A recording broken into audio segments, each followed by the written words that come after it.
சென்னையில 47வது புத்தக கண்காட்சி நடந்துட்டுருக்கு. அது பத்தின டீட்டெயில் நீங்க தெரிஞ்சுக்கணும். எப்படி அந்த புத்தக கண்காட்சிக்கு போறது? அதுக்கு ஏதாவது நுழைவு கட்டணம் இருக்கா? என்ன டைமிங்ல அந்த புத்தக கண்காட்சி நடக்குது? என்னைக்கு வரையும் அந்த புத்தக கண்காட்சி நடக்குது? அப்படிங்கிறத நீங்க தெரிஞ்சுக்கணும்னா, அது பத்தின ஷார்ட்ஸ் நம்ம சேனல்ல போட்டிருக்கோம். அது இன்னும் நீங்க பார்க்கலன்னா பார்த்துருங்க.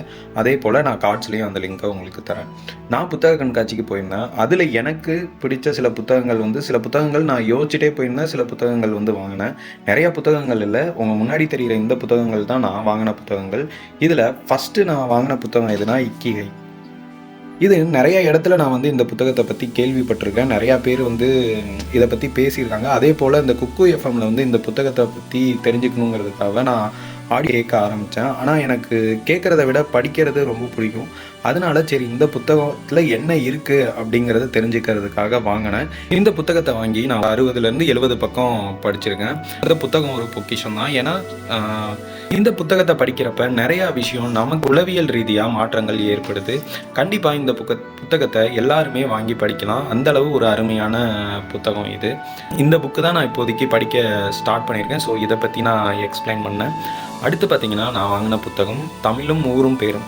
ஏன்னா தமிழில் ஊர்களுக்கு பின்னாடி பெரிய வரலாறு இருக்குது. ஒவ்வொரு ஊரும் இப்போ பட்டினம், பாக்கம் போன்ற ஊர்களும் சரி, அதே போல் மலை, கோடு அப்படின்னு முடிகிற ஊர்களும் சரி, அது ஒவ்வொன்றுக்கும் ஒவ்வொரு வரலாறு இருக்குது. ஸோ அதை தெரிஞ்சுக்கணும், அதில் என்னென்ன இருக்குது அப்படிங்கிறத தெரிஞ்சுக்கணுங்கிறதுக்காக இந்த புக்கை நான் வாங்கினேன். இன்னும் இந்த புக்கை நான் படிக்க ஸ்டார்ட் பண்ணல. சும்மா ஒரு 10 பேஜ் படிச்சிருக்கேன். மற்றபடி இன்னும் படிக்க ஸ்டார்ட் பண்ணல. நான் பொதுவாக வீடியோ போடுறேன், தமிழை பற்றி போடுறேன்னா பொதுவாக நான் வலைத்தளங்களில் ஆராய்ச்சி பண்ணி போடுவேன். அப்படி இல்லாட்டி புக்ஸில் இருக்க டீட்டெயில்ஸை கேதர் பண்ணிவிட்டு வலைத்தளங்கள்லையும் ரிசர்ச்சை பண்ணிவிட்டு அதுக்கப்புறம் தான் நான் காணொலி போடுவேன். அதனால் கண்டிப்பாக இந்த புத்தகத்தில் என்ன இருக்கோ அதை கண்டிப்பாக நான் அடுத்தடுத்த வீடியோவில் காணொலிகளாக போடுறேன். அதுக்கடுத்த புத்தகம் பார்த்திங்கன்னா அறிவியலாளர் வள்ளலார். வள்ளலாரை பற்றி நிறையா விஷயம் நிறையா பேர்த்துக்கு இன்னும் தமிழ் மக்களுக்கே நிறையா தெரியாத விஷயங்கள் நிறையா இருக்குது. சொல்லப்போனால் வள்ளலார் வடக்கு பகுதியில் வள்ளலாரை பற்றி நிறையா தெரிஞ்சிருக்கு. தெற்கு பகுதியிலையும் சரி, மத்திய பகுதியிலையும் சரி, தமிழ்நாட்டில் வள்ளலாரை பற்றி பெருசாக தெரியல. சாய்பாபாவுக்கு இருக்கிற ரீச் வள்ளலாருக்கு கிடையாது. ஆனால் வள்ளலார் நிறையா நல்ல விஷயங்களை சொல்லியிருக்காரு. அறிவியல் சார்ந்த விஷயங்களையும் அவர் சொல்லியிருக்காரு. ஸோ இன்னும் டீட்டெயிலாக அவரை பற்றி தெரிஞ்சுக்கணுங்கிறதுக்காக அறிவியலாளர் வள்ளலார் அப்படிங்கிற புத்தகத்தை நான் வாங்கியிருக்கேன். இந்த புத்தகம் பார்த்தீங்கன்னா இது வாங்கணும் அப்படின்னு நினச்சிட்டு போல அந்த ஸ்டாலுக்கு போனப்ப அவர் இந்த புத்தகத்தை ரெஃபர் பண்ணார். சரி, நிறையா தமிழர்கள், பிரபலமான தமிழர்களை பற்றி நம்ம நிறையா தெரிஞ்சுப்போம். சரி, அதுக்கும் அடுத்த கட்டத்தில் உள்ள தமிழர்கள் யார் அப்படிங்கிறத தெரிஞ்சுக்கணுங்கிறதுக்காக இந்த புத்தகத்தை நான் வாங்கிட்டு வந்தேன். இந்த புத்தகத்தை நான் இன்னும் படிக்கலை, திறந்து கூட பார்க்கல. ஜஸ்ட் அவர் சொன்னார், ரெஃபர் பண்ணார். சரி, தெரிஞ்சுக்கணும்னு எனக்கு ஒரு ஆர்வம். அதனால் நான் இந்த புத்தகத்தை வாங்கிட்டு வந்தேன்.